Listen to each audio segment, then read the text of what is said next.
Alors, donc la complexité, comment peut-on la penser si l'esprit humain cherche avant tout la simplification? Oui, une grande difficulté. Là, on pourrait presque dire même que la complexité, c'est un obstacle épistémologique au sens de Bachelard, c'est-à-dire qu'il y a quelque chose de notre esprit qui recule devant la complexité. On a du mal à la penser parce que penser la complexité, ça nous impose, on pourrait dire, un triple deuil. Le premier deuil, c'est le deuil de l'origine, le deuil de la cause première. Dans notre, dans- nous sommes faits biologiquement pour chercher les causes des phénomènes observables. Ça se voit déjà chez le tout petit humain, c'est-à-dire la perception d'un son, l'enfant va s'orienter vers la recherche de l'origine du signal sonore. Il y a quelque chose de très puissant qui en fait est issu de des nécessités adaptatives, biologiques adaptatives, d'aller chercher la cause d'un phénomène. Or, en termes de complexité, cette notion de cause première, eh ben, on doit l'abandonner. Alors ça, c'est quelque chose de difficile qui nous fait violence. Raisonner sans chercher la cause première, ou la cause, c'est quelque chose de difficile. Le second deuil, c'est le deuil de la totalité. La totalité en, en méthode cartésienne, on a un objet, on le brise, on le dissocie, on l'analyse en constituants élémentaires, et à partir de ces constituants élémentaires, on peut reconstituer la totalité de l'objet. En complexité, c'est impossible. Donc on ne peut pas avoir une intelligibilité de la totalité d'un système complexe. Il faut faire le deuil d'une pensée qui serait globalisante sur un système complexe. Et là, c'est quelque chose aussi qui nous est très difficile. Enfin, il y a un troisième deuil qui est celui de l'action, c'est-à-dire qu'on ne peut pas agir sur les systèmes complexes. On ne peut pas agir plutôt d'une façon prédictive.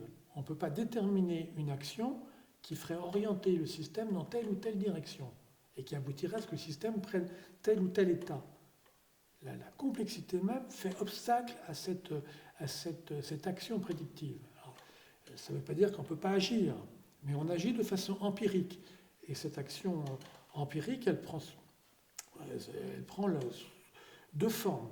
Elle prend soit une forme intuitive, c'est-à-dire qu'on fait une section à l'intérieur du système complexe, on fait une hypothèse, et on va prendre tel ou tel facteur, et on va travailler sur tel ou tel facteur en laissant les autres de côté, en faisant l'hypothèse, en ayant l'intuition que ce facteur qu'on a choisi, sur lequel on va agir, va modifier le système, va faire bifurquer le système complexe, va le faire infléchir dans telle ou telle direction. Et parfois ça marche. Parfois on peut avoir une intuition qui s'avère correcte et on peut modifier le système.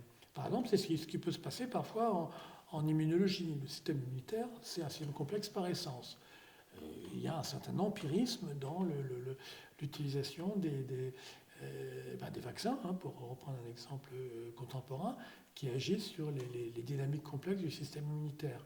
On a des intuitions, certaines peuvent s'avérer tout à fait exactes et correctes, d'autres peuvent passer à côté parce qu'on n'a pas la possibilité d'action prédictive totale. Alors, la deuxième façon d'agir sur un système complexe, c'est d'immerger ce système dans un espace plus vaste, dont on contrôle en fait les dimensions de ce système plus vaste. On plonge ce système complexe dans quelque chose qu'on a créé virtuellement et dans lequel le système va pouvoir exister.